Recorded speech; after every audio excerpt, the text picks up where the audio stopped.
All right, in this video, we're going to be going over why is language learning so hard. So I think there are a few things that makes language learning really difficult. One of them in particular is learning a new sound system.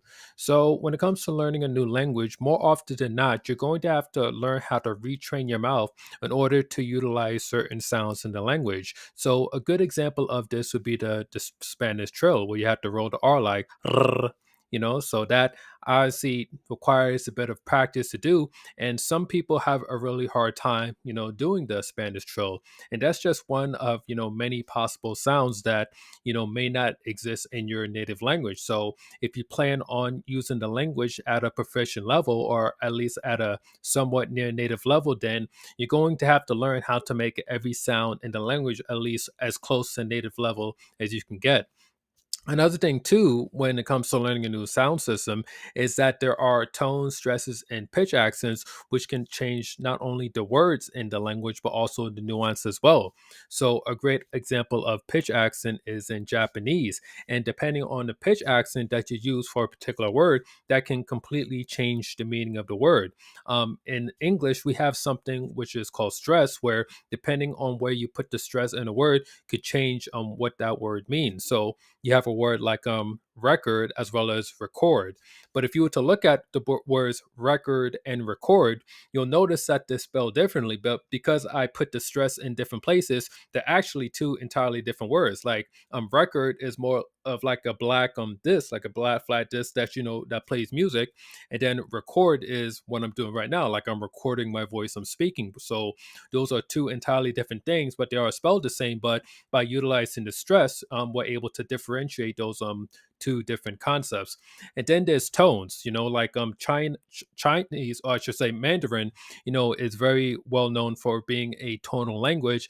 And depending on what type of tone that's used for word can also just completely change what that word is, changing the nuance. So, those are things that you're going to have to get used to, especially if you speak a language that's very distant from the language that you're trying to learn.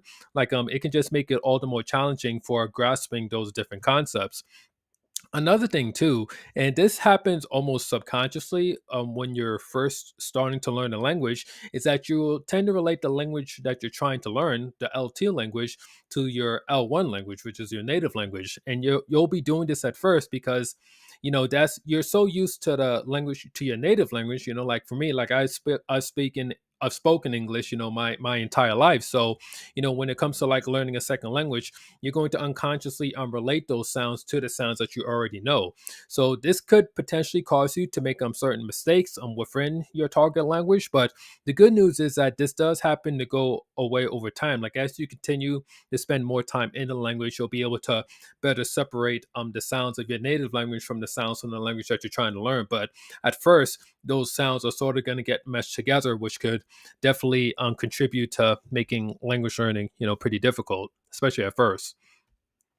So the next thing, in regards to what makes language learning so hard is learning new grammar. So, for those that have taken, traditional language learning like in schools or whatnot, then, you may have a bit of a love-hate relationship with grammar because they tend to, emphasize that a lot. So grammar can really trip you up when it comes to learning a new language. Like for instance, like the whole word order remapping. So over in English, we use a subject, verb, and object word order, whereas in other languages, they use a completely different word order. Like for Japanese, for instance, they put the verb last. So it's some subject, object, then verb.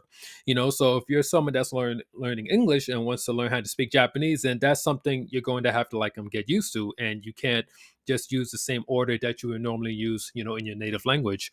Another thing too that makes grammar a little bit tricky is that with certain languages they do make a strong distinction between social context. So like using formal and informal language. So for example, in the language Spanish, they have the word to, and they also have usted. So to is what's referred to as like a familiar to, like that's like a friend, like somebody like someone that you're close with. And you have usted, which you use for more like in formal context, so like what you use for like strangers, or people that you want to like show respect to. So that's something that you have to pay attention to. And for Japanese, like they have a really really complex system as far as like showing the certain amount of respect as far as like formal and informal stuff. Like there's it's just on a completely like a whole nother level with it. But these are things that you're going to have to pay attention to, because if you use like the wrong words in the wrong context, then that can look pretty bad, and it could feel like a little bit embarrassing. So this is something that you definitely want to learn. Another thing too, when it comes to grammar, is that in some languages, like the verbs, the determiners, and the adjectives have to agree in gender, number, and case. So, for example, Spanish and French are pretty well known for this. So, for us in English, like we just have the word "the" as a definite article, but with Spanish, they actually have four different "does." Like they have one for masculine as well as feminine nouns, as well as for single as well as plurals. And for the adjectives also have to agree with the nouns that they're describing. So let's say you have a masculine noun, then the adjective has to be in the masculine form. And if the noun is in the plural, then the adjective also has to be in the plural as well. And the same thing for like the word "the." Like there's the "the" in the singular as well as the "the" in the plural, and there's a masculine "the" as well as a feminine "the." So this stuff can get extremely complex depending on what language that you're learning. But yeah, that's just a small idea of like how learning new grammar rules can just make learning a new language really challenging.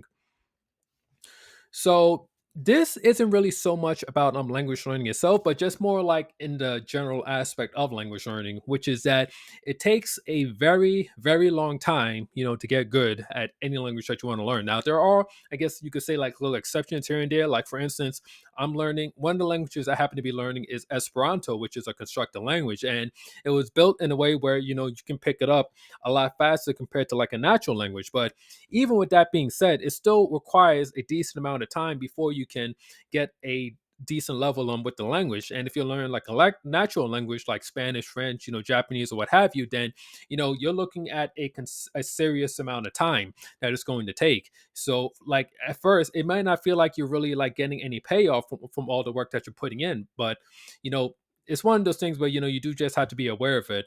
But yeah, just to kind of go over a few things is that when it comes to like your language learning, your skills are going to develop asymmetrically. So essentially, what that means is that your passive skills, which I would consider reading and listening, those will generally develop a lot faster than what I would call active skills, which is speaking as well as writing, because it's a lot easier to understand something than it is to actually produce something that's original. Like that kind of makes sense intuitively. So, like even though you may be putting in a lot of time into your language learning, that doesn't necessarily mean that all your skills are going to grow at the same rate. Like you're listening, and especially it also depends on the approach that you take too, like with your language learning. Like for me, the way I do my language learning is I take more so of an input based approach where I focus a lot of my time on like reading and listening and just consuming content in the languages that I want to learn. And then from there I focus on outputting. So just by the very nature of how I approach language learning, like my skills will understandably develop asymmetrically, where my listening and reading will be at a very high level, but I have to go and then focus on getting my writing as well as my speaking up to an acceptable level as well, where I can use the language in a more practical manner. So even if you try to like balance it out, like try to focus on all skills, like skills are just naturally going to develop at different rates. So this is something that you just have to keep in mind.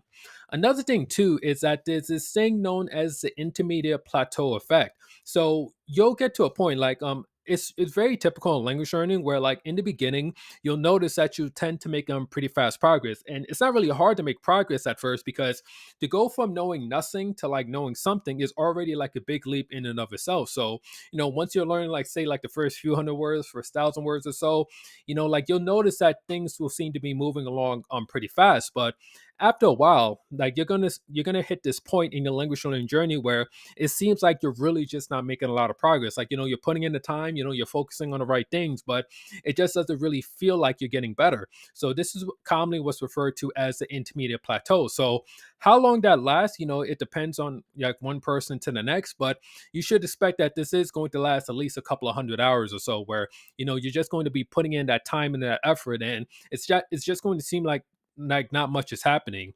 So this brings me to my next point, which is that when it comes to your language learning skills developing, you tend to make what I would call like non-linear progress. So you'll be like going and you'll just be putting in a lot of work and it'll seem like not much is happening. And then out of nowhere, you'll just feel yourself like sort of like jump up to like another level, so to speak, in your language learning. Like things that were once like just really difficult for you, like all of a sudden, like things just sort of click and it just becomes a lot easier. So it's very difficult to say like when that's going to happen. Like obviously different people are on like different time frames or whatnot. Different people have different level of skills, different rates of like picking up and learning languages. So when it happens for you, it's anybody's guess, but you'll notice that you'll just see like it'll just seem like for a while nothing's happening, then all of a sudden you just like experience like this huge leap. Another thing too, like as you're taking your time, consuming content and just working on your languages, is that you have to make sure that you're consuming a variety of different input. Like let's look at English for example. Now in English, you have American English, you have Australian English, you have British English, and so on and so forth. So, just because you get good with like one particular accent doesn't mean that another accent is going to be easy for you. Like we could also look at Spanish as well. Like there's European Spanish, there's Mexican Spanish, Argentinian Spanish, Venezuelan Spanish, etc. So in order for you to have a really strong grasp of the language, and being able to use it, in your everyday life, then you have to be able to like understand like different inputs from different sources, different dialects. That's what's really going to help you develop that well-rounded approach to your language learning. And last but not least, like even once you go and you reach the level that you want to get to in your target language, you're going to realize that you're never really off the hook when it comes to your language learning. Like sure, you may get to a point where you're able to speak to natives, you're able to consume native level content, you're able to do all the things that you wanted to do in the language. Like you finally like get to that point, so to speak. But in order for you to stay at that point, there's a certain amount of maintenance that you have to do to make sure that you're keeping your skills fresh. So you may have to have some type of regimen where you're consuming at least a little bit of content every week. Maybe you like having a conversation with someone. Maybe you could just like practice writing, like maybe like journaling, or maybe like having a blog, or whatever. Like you have to make sure that you're cycling through your skills, so to speak, so that way they stay fresh and you have them where you need them. So you can't just like even once you go and you get to that point where you put in the time and you're at that level that you want to be at, like the work is never done. Like you just have to keep going. You have to keep doing what you were doing before, maybe on a lower level, but at least do enough so that way you maintain control and mastery over the language that you're learning. So I know I just kind of given you guys like a lot of bad news, and we talked a lot about the negative aspects when it comes to language learning. But what are some things that we can do to make language learning a bit easier? Now the good news is that there are a couple of things we can do, and I'm going to go over them here. So the first thing is that you want to focus on starting off small in your language learning journey. So if you're someone that's just getting started with like wanting to learn languages stuff, you don't need to go and try to put in like 2 hours or 3 hours today, right out the gate. Like that will probably like burn you out and you might end up, completely abandoning language learning altogether. So instead of doing that, start with something that's like small and relatively manageable, maybe like 10, 15, 20 minutes per day, where you're just putting in a little bit of time into your language learning.